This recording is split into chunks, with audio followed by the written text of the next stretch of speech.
Hey, I'm Sandra and Rinomato, and I've been getting a lot of questions about assignment deals. So what is an assignment deal? Let's start there. So an assignment deal is you've agreed to an agreement of purchase and sale with a seller, whether it's pre-construction or if it's resale. Okay, so a house that was built in the 60s, somebody's selling it, you have an APS, agreement of purchase and sale. So now you have a document, okay? It's a contract. Contract law in Canada is very serious. So now all of a sudden you can't close on the property or don't want to. So, or you want to just flip it and make a profit. So you want to sell that agreement, okay? You're going to assign the agreement to your buyer, which means they can't change anything in that signed, sealed, delivered APS, right? So everything that you've negotiated with the seller stands. Now you're going to assign it to another buyer potentially, and you're either going to try to make a profit or just get out of the deal without getting sued. We've seen that lately. Now, historically, you think of assignment sales for pre-construction, for example, and in Toronto over the last couple of decades, people have made a ton of money with pre-construction and never even closing on it, just flipping it through an assignment. And then that could flip again. So there's been a lot of money changing hands, and that's cool. But now we're seeing some people who purchased a year ago, 2 years ago, 3 years ago, and now no longer qualify for the mortgage, or their lives changed, right? Like they're moving somewhere else and they can't move in, or lost their job, or whatever. But a lot of people don't qualify for the mortgage now because the interest rates and the stress test. So, or they did something, they had bad advice and they went out and they got a very expensive car loan, and that reduced their total debt ratios, which the lender doesn't like to see. So now they have to get rid of this agreement, right? Otherwise they're going to get sued and suffer a lot of penalties. Like, this is serious stuff. So we're seeing that more and more. The problem is a lot of sellers of their agreement don't really understand it, okay? And the buyers maybe don't understand it either. So in a nutshell, when you are going to sell your agreement, you're going to have an assignment sale. If you bought pre-construction or even resale, you have to make sure that you have the right to assign this deal, okay? You also want to make sure that you don't fall within the timing of that no flipping tax that was introduced recently, because that could affect you substantially if there's a profit, okay?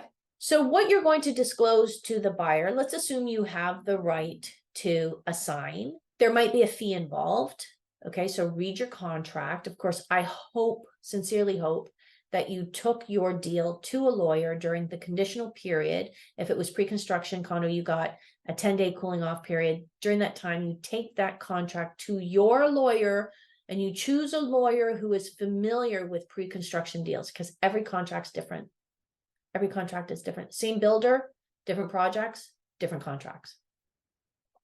So it's very important that you find somebody that can look at the legal end of things and explain everything to you. So one of the things is you may have the right to assign, but it's going to come at a fee. $10,000, $15,000, $5,000, whatever it is. Sometimes you can negotiate that when you're buying. So another reason to bring it to a savvy lawyer.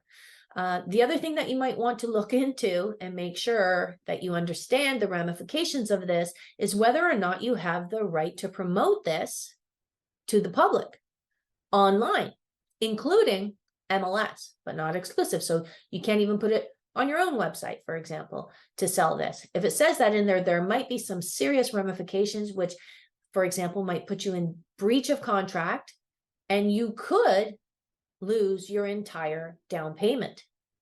That would be dreadful, because usually the down payments are substantial. I'm talking $100,000, $200,000 of your hard-earned money.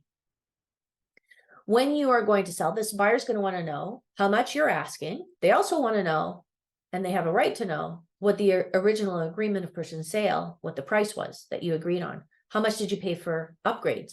Did you buy a parking spot and locker? How much did you pay? Can you prove that you've paid those amounts, or are those still outstanding to be paid on closing?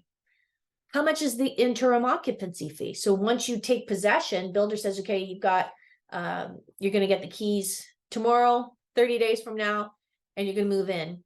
And the interim occupancy fee is, $1,500 a month. That should be in your contract, how much it's going to be. And the buyer wants to know, because if you guys agree that they're going to move in once you get possession of the suite, they have to pay that interim occupancy fee. So they have to know exactly financially what they're in for, right?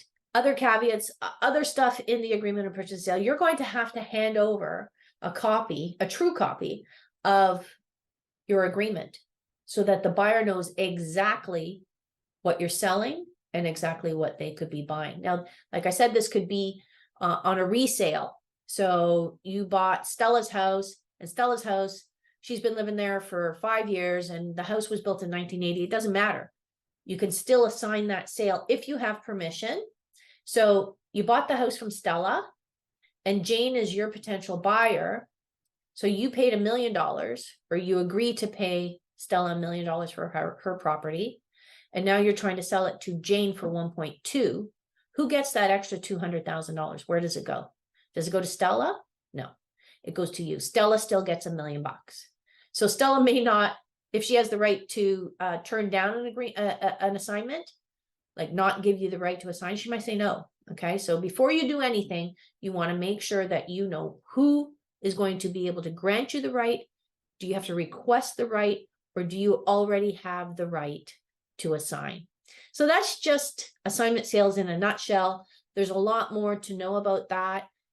Please don't go in blind, whether you're buying or selling. And I'm here for you if you have questions. Thanks.